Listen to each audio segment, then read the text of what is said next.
Bonjour, c'est une joie pour moi de m'adresser à nouveau à vous ce matin. Nous allons parler d'une parabole très célèbre, il s'agit de la parabole du semeur.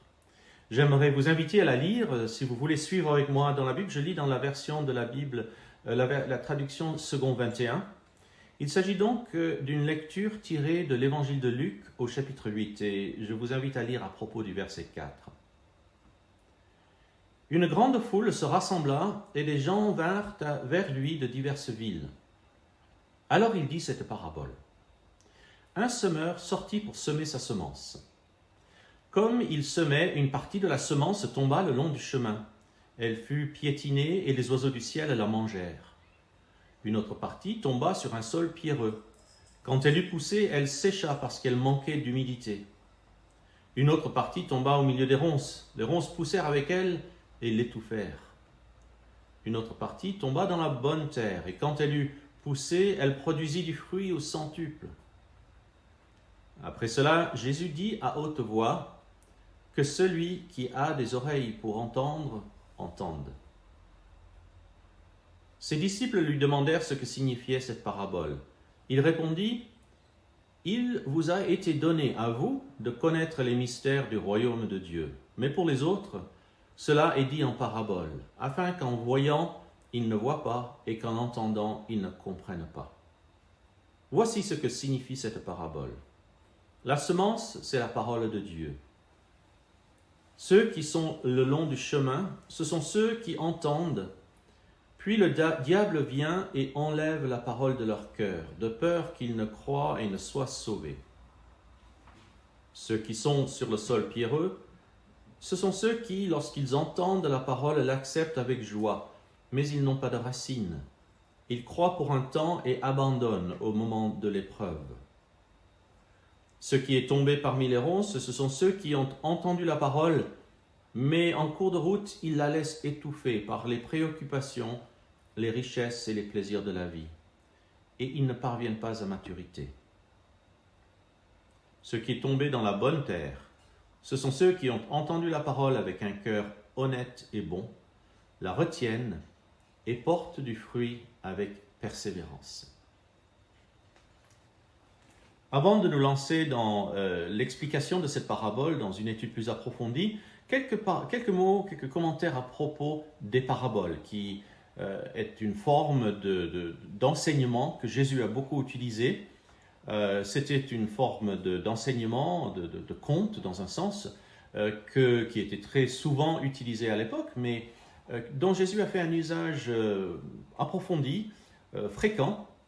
Il s'agit d'une façon, une histoire racontée avec un but pédagogique, quelque chose, une leçon qu'il faut tirer de la parabole. Jésus veut nous apprendre quelque chose et il illustre son propos avec une image tirée de la vie de tous les jours, d'un fait divers, etc. Il s'agit d'une façon d'inviter les gens à réfléchir un peu, à interpréter, à se poser des questions. Et c'est le but, c'est l'objectif d'un bon pédagogue. Ce qui est intéressant avec les paraboles, c'est que très souvent, elles possèdent plusieurs portes d'entrée. Nous pouvons écouter une parabole et simplement retenir la morale ou la leçon que Jésus cherche à enseigner. Mais nous pouvons également nous identifier aux différents personnages, aux animaux, aux objets. La parabole du semeur est simple à décrypter. Ce n'est pas le cas de toutes, loin de là. Mais elle est très riche. L'objectif principal de Jésus semble avoir été d'enseigner sur les effets de la parole de Dieu, c'est-à-dire la Bible. Il le dit au verset 11, « La semence, c'est la parole de Dieu ». N'oublions pas qu'à l'époque, la Bible, la parole de Dieu, c'était la loi, les prophètes et les écrits, comme les psaumes et les proverbes. C'est-à-dire, c'était notre Ancien Testament. C'est la raison pour la composition de l'Ancien Testament tel que nous le connaissons. C'était la Bible que Jésus lisait. C'était ce que lui et toutes les autorités religieuses juives de l'époque, les pharisiens, les sadducéens, considéraient comme étant la parole de Dieu. Mais revenons à notre parabole du semeur. Ce texte est structuré de manière très simple. Du verset 4 au verset 8, Jésus raconte la parabole elle-même à la foule. Du verset 11 au verset 15, il explique la parabole à ses disciples. Et entre les deux, les versets 9 et 10, nous trouvons une parenthèse très importante dans laquelle les disciples demandent à Jésus de leur expliquer ce qu'ils n'ont pas compris. Nous allons prendre quelques instants pour un bref résumé de la parabole, c'est-à-dire ce que nous avons lu dans les versets 4 à 8. Il y a donc 4 situations. Le semeur est en train de répandre les graines à grandes poignées. Vous imaginez ce semeur qui sort dans son champ sur la colline et le voilà qui répand sa semence, qu'il tire d'un sac en bandoulière et il répand les semences dans la terre. Il y a tout d'abord le bord du chemin, au verset 5. Là où la terre est tassée, piétinée, où les ânes et les charrettes se poussent quand il faut se croiser sur le chemin. C'est une terre qui n'est pas labourée. Ensuite, il y a la pierraille, au verset 6. Ici aussi, la terre n'a pas été préparée. Il y a de la terre entre les pierres, mais pas assez pour retenir les éléments nutritifs dont une graine a besoin. Et puis, au verset 7, il y a les ronces.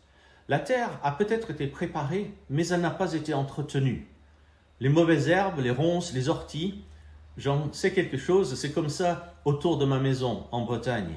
Il faut du travail pour entretenir la bonne terre en la débarrassant des mauvaises herbes.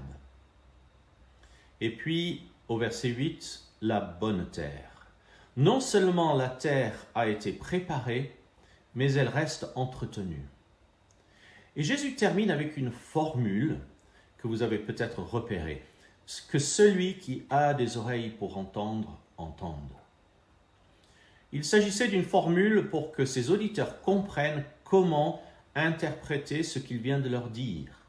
Un peu comme de nos jours, on pourrait lire dans un recueil de contes, « Il était une fois ». Quand vous entendez ce genre de formule, vous savez quel genre de forme littéraire, quel genre de récit vous avez à faire.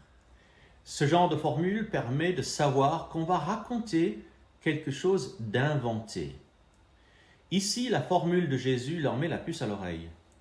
Interprétez cette histoire, car elle vous concerne. Notez que Jésus ne dit jamais « vous êtes ». Vous êtes ceci ou vous êtes cela dans cette histoire. Il laisse ses auditeurs décider pour eux-mêmes où ils se situent. Sont-ils le semeur qui répand la parole? Sont-ils la semence? Sont-ils la terre?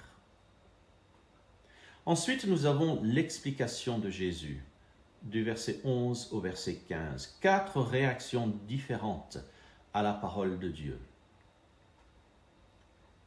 Il y a une fâcheuse tendance chez certains chrétiens à valoriser davantage ce qu'ils disent à Dieu que ce que Dieu leur dit. Au lieu de nous adresser à Dieu en disant « Parle Seigneur, car ton serviteur écoute », ce qui devrait être le positionnement de tout chrétien devant le Seigneur,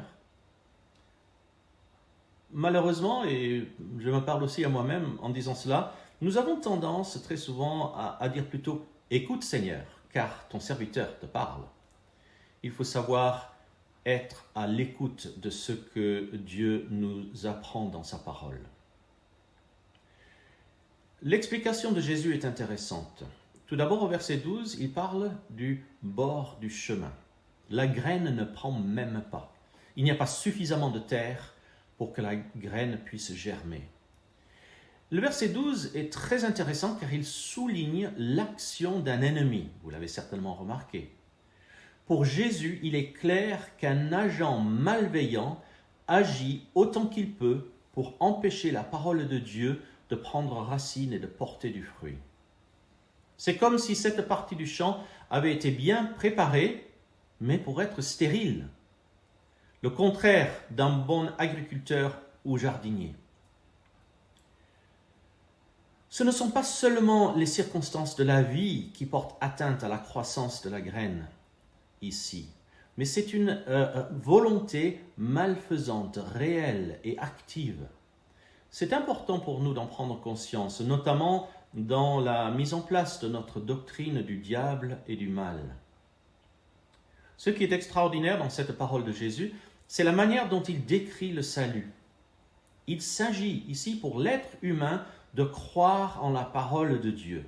Jésus précise que la volonté du diable, c'est de les empêcher de croire et d'être sauvés. Nous savons que le salut, c'est une grâce qui nous est donnée lorsque nous plaçons notre foi en Jésus. Mais pour les gens de l'époque, c'était différent, c'était nouveau et difficile à accepter. Ils basaient leur salut sur leur appartenance au peuple, sur la bonne moralité, sur les œuvres religieuses.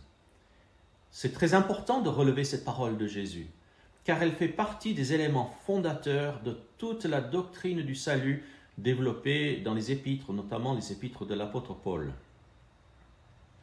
Et puis il y a la deuxième circonstance, les pierres, au verset 13. Jésus explique que les pierres, la terre pierreuse, c'est une terre où les racines ne sont pas assez profondes pour résister au soleil, c'est-à-dire aux épreuves. Jésus souligne la joie qui peut accompagner l'écoute de la parole, mais quand cette joie reste une émotion, elle n'est pas suffisamment solide. Pour développer une foi solide, il faut, oui, de l'émotion, mais aussi il faut qu'elle soit accompagnée d'autres choses. Et Jésus va y venir dans un instant.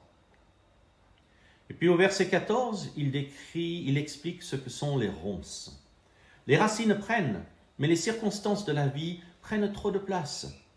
Nous connaissons des chrétiens comme ça, n'est-ce pas? Peut-être en faisons-nous partie. Tout a bien commencé, la joie était présente, oui, puis la réflexion, la communion avec les autres chrétiens, et ce que Jésus appelle ici l'écoute de la parole. C'était plus qu'une émotion, c'était aussi une réflexion. Mais le travail, les soucis, l'argent, la réussite ou l'échec, les passe-temps ont pris de plus en plus de place. Parfois, il s'agit de bonnes choses, mais qui ne sont pas à leur place. Ils ne sont pas à leur juste place.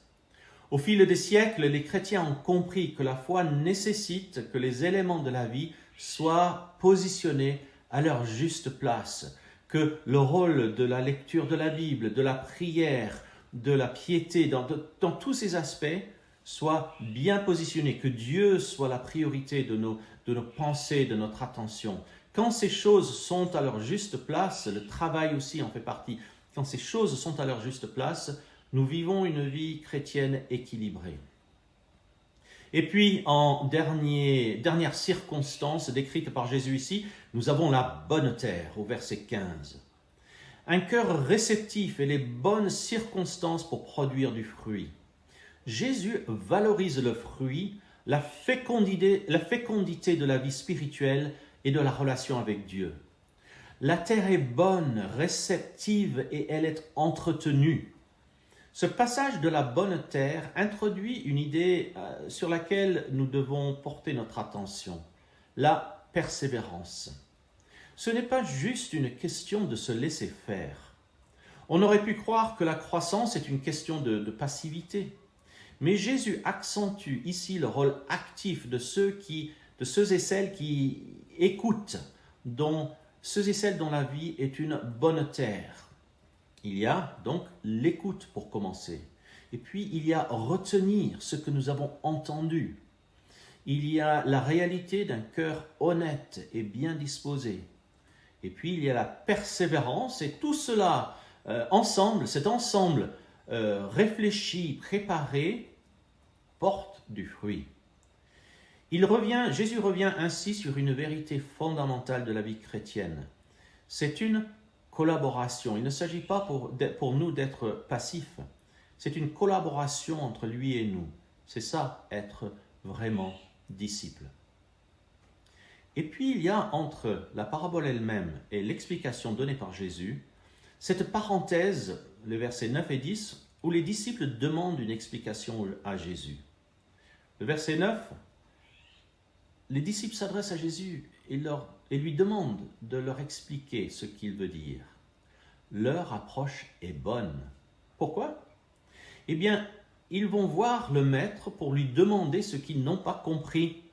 C'est aussi ça, être vraiment disciple. Nous aurons des questions et des incompréhensions.